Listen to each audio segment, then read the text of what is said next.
अस्सलाम वालेकुम दोस्तों, खबर टीवी की वीडियो में एक बार फिर से खुश आमदीद। दोस्तों, आमिर लियाकत पाकिस्तान के फेमस पर्सन में से एक थे। वैसे तो आप सब आमिर लियाकत के बारे में बहुत कुछ जानते होंगे। आज की इस वीडियो में आपको आमिर लियाकत हुसैन के मुतालिक ऐसे फैक्ट्स बताने वाला हूँ जिन्हें बहुत ही कम लोग जानते हैं। तो शुरू करते हैं आज की इस वीडियो को।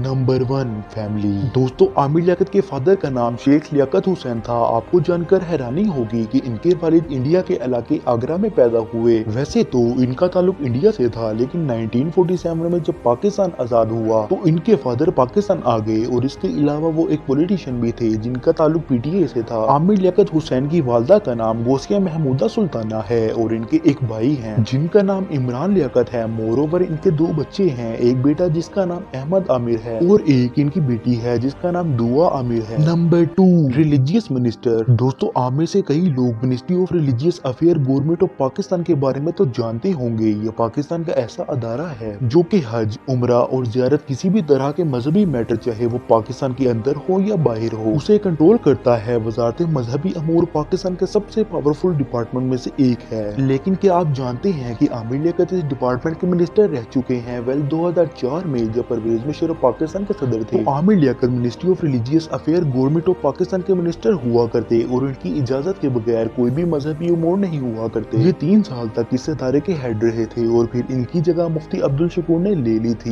Number 3, brand. दोस्तों, दुनिया में ऑलमोस्ट जितनी भी सेलिब्रिटीज हैं इनके ब्रांड जरूर होते हैं और आमिर लियाकत भी इस मामले में पीछे नहीं थे। आप में से शायद कई लोग नहीं जानते होंगे कि आमिर लियाकत हुसैन का एक अपना ब्रांड भी है। इसका नाम अंचल लोन है और इन्होंने ये ब्रांड 2015 में गुलाम शब्बीर टेक्सटाइल के साथ मिलकर लॉन्च किया। ये पाकिस्तान प्रीमियर लोन ब्रांड है जो कि गुल अहमद की तरह के हाई क्वालिटी के कपड़े बनाता है। इवन के ये इतना फेमस है कि इसे पूरे पाकिस्तान में यूज किया जाता है। Number 4, marketing team. दोस्तों, दुनिया में जितने भी फेमस लोग हैं इनकी एक मार्केटिंग टीम होती है जो कि इनके मीडिया को हैंडल करती है। इसमें सोशल मीडिया से लेकर डिजिटल मार्केटिंग सब कुछ शामिल होता है। आमतौर पर तो सेलिब्रिटीज 3 से 4 बंदे ही हायर करते हैं, लेकिन आप यकीन नहीं करेंगे कि आमिर भाई ने अपने सोशल मीडिया को हैंडल करने के लिए 40 लोग रखे हुए थे। यही वजह है कि ये हमेशा न्यूज चैनल और सोशल मीडिया के फ्रंट पेज पर रहते थे। Number 5, last wish. दोस्तों, आप सब छिपा वेलफेयर के फाउंडर रमजान छिपा को तो जानते ही होंगे। ये अब्दुल सत्तार ईदी की तरह पाकिस्तान को अपनी खिदमत पेश कर रहे हैं। लेकिन क्या आपको पता है आमिर लियाकत रमजान छिपा के बहुत अच्छे दोस्त थे। इनकी दोस्ती 35 साल पुरानी थी और आपको जानकर हैरानी होगी कि आमिर लियाकत ने अपनी वसीयत यानी कि लास्ट विश रमजान छिपा साहब को ही बताई थी। रमजान छिपा ने न्यूज चैनल को बताया है कि जब आमिर लियाकत जिंदा थे तो इन्होंने मुझे वसीयत की थी कि जब भी मेरा इंतकाल हो, मेरे मरने के बाद तमाम जिम्मेदारियां आपके हवाले होंगी। इनकी आखिरी ख्वाहिश ये थी कि रमजान छिपा इनको गुस्ल देंगे और उनकी तदफीन से लेकर कफन तक सारे मामला सिर्फ और सिर्फ वही संभालेंगे। एनीवे, तमाम व्यूअर्स के साथ रिक्वेस्ट है कि वो आमिर भाई के लिए बख्शिश और मगफिरत की दुआ कर दें। अल्लाह ताला इन्हें माफ फरमाए और इनके दर्जात बुलंद कर दे। जी तो फ्रेंड्स, फिर मिलते हैं किसी नई वीडियो के साथ। तब तक के लिए अल्लाह हाफिज।